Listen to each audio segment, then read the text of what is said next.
Good evening, fight fans, and welcome to Fight Week on Fox, brought to you by Musashi. My name is Niko Pajarillo, joined by Australia's first ever UFC champion, Robert Whittaker.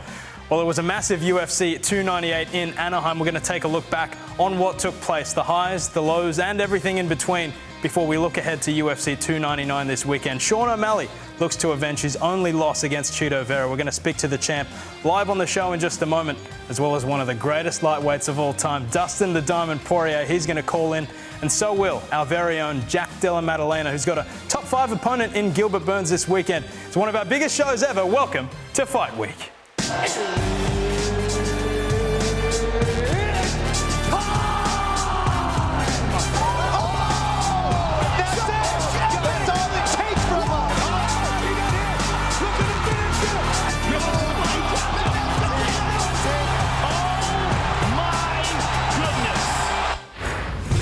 Thanks for your company, Rob. Welcome. Now, a massive 298 in Anaheim, as I mentioned. A mixed bag for Aussies. Of course, Alexander Volkanovski not getting the result that he wanted, but you did. What was your take on the weekend that took place? I was very happy with it, obviously. Yeah. It's, I was upset for my fellow Aussie, but it is what it is. You know, that's the game. Sometimes it can be a cruel mistress. And to be honest, I was kind of really just focusing on my own performance and the things that I needed to do. Yeah. We saw your reaction to Ilia's performance. You were getting interviewed by the UFC at the time. Did it take you by surprise when you saw it? Oh, certainly. And I think it took a lot of the world by surprise also. It's just, it hasn't happened to Volk often, you know, and unfortunately it happened to him the fight before, but we knew how dangerous Topuria was going to be going in. We know how dangerous his hands are and you know how prestigious his grappling is, but I guess I just didn't see that happening like that against Volk. You know, I thought Volk's game plan of utilising the kicks to keep space and to wear him down was the right angle, but Topuria was just kind of, he had his head, he knew what he wanted to do, and he did exactly that. What's next for Alex Volkanovski?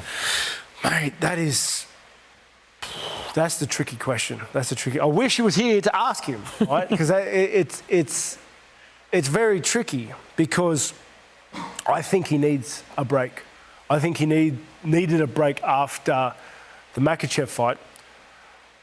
Well, there's two parts to that. One, he needed a break from the head kick knockout.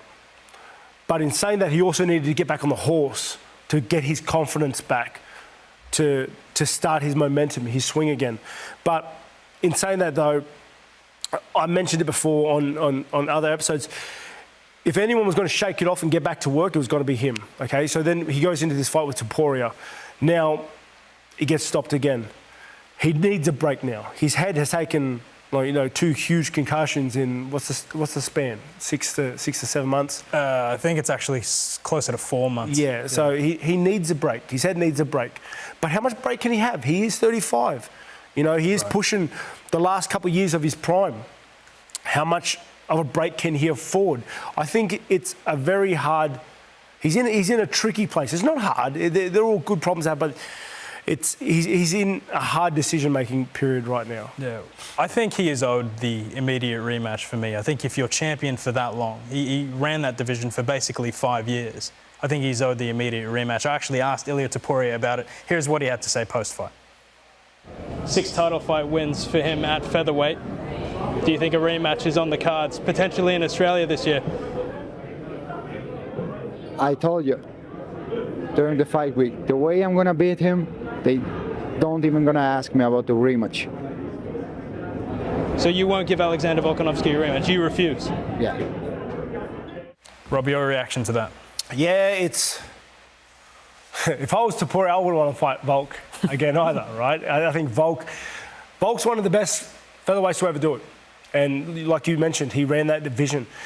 Topuria did kind of punctuate his win. I think he's in a very powerful position right now, stopping Volk the way he did, especially with his stardom in his part of the world. Like, you look at his social medias and his platforms at the moment, they are going crazy. So I think he is given a lot of power and leeway.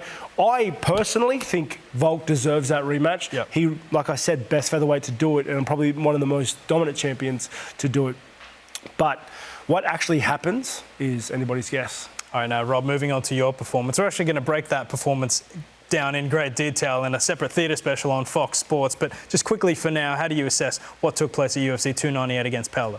Yeah, I'm very happy with the win. I'm very happy with the things that I was able to implement in the fight, which was the biggest concentration was my mental headspace. It was I don't know, just the grit and resolve that I wanted to take into the fight. It was, you know, the unshakable determination and resolve in just beating him, not going anywhere. And I felt that the entire fight. I took that spinning heel kick to the face, man, and I was still there though. Like I knew I wasn't going anywhere, and that was my biggest concentration going into the fight. And I feel like it was really reassuring to have it come through and pay dividends the way it did. I do personally think that I can fight better, much better if I'm going to be honest with myself.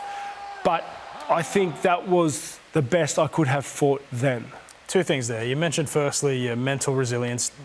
Did that take a hit after the Dricus loss? Oh, definitely, because I feel like that was the one aspect that let me down in that fight particularly, but in the camp leading into it. It was something, I mentioned it many, many times in interviews you've done with us on the episodes.